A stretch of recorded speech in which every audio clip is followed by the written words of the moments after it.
Accidentally broke my girlfriend's ribs and punctured a lung after she recreated the worst day of my life as a prank. I think it's destroyed my life. Almost 6 years ago, I lost my partner suddenly in an accident while she was overseas on a work trip. When I lost her, I cannot describe the pain and anguish and the emotional hellscape that I found myself in. We planned a life together and in a fraction of a second it was all gone. In the aftermath, I completely collapsed as a human. I left my career in healthcare. I couldn't leave my apartment for 3 months. I lost 60 pounds and was already really skinny, and I just shut down. Through intense therapy and temporary psychiatric help, I've been able to heal over the years, though grieving isn't a linear process. Fast forward to around 2.5 years ago when I met my girlfriend. At this point, I pictured what the rest of my life would look like with her in it, and she said the same. She was also the most understanding girlfriend when I first told her about my late partner's passing and my grieving journey. I truly could not have asked for a better girlfriend. That was until yesterday. My girlfriend likes to play pranks on me and she's even filmed some of them to upload online. It's not a constant thing or frequent enough for me to always be on my toes, and I've always said that I'm prone to weird things happening to me, so I'm never the wiser when I'm being pranked.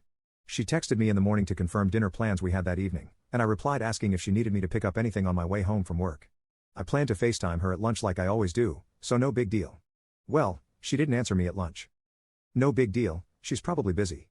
I sent her a couple more texts after lunch, just random stuff, but she never responded. And when I finished work, my phone showed she had never even read them. I got a little anxious admittedly, but pushed it aside. I don't need to hear from her constantly, but a sudden break in our routine felt weird because she always tells me in advance when something is going on or if she's busy. Always. She also always forgets something for the dinner she makes us and asks me to grab something on the way home. Always. Not today though. Anyway, I drove to her apartment from work and let myself in with the key she gave me.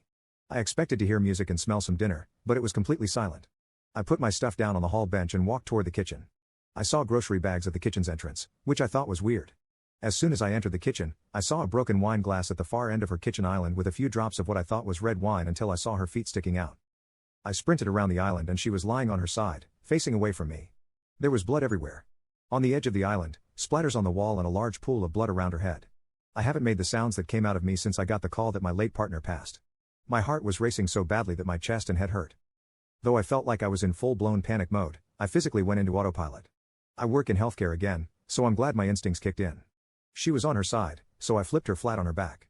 She wasn't moving at all, and when I put my ear down to her mouth, I wasn't hearing or feeling breathing. She had blood all over her face, so I couldn't tell if her lips were blue or anything like that. I do remember checking for a pulse and I truthfully didn't feel one though in hindsight.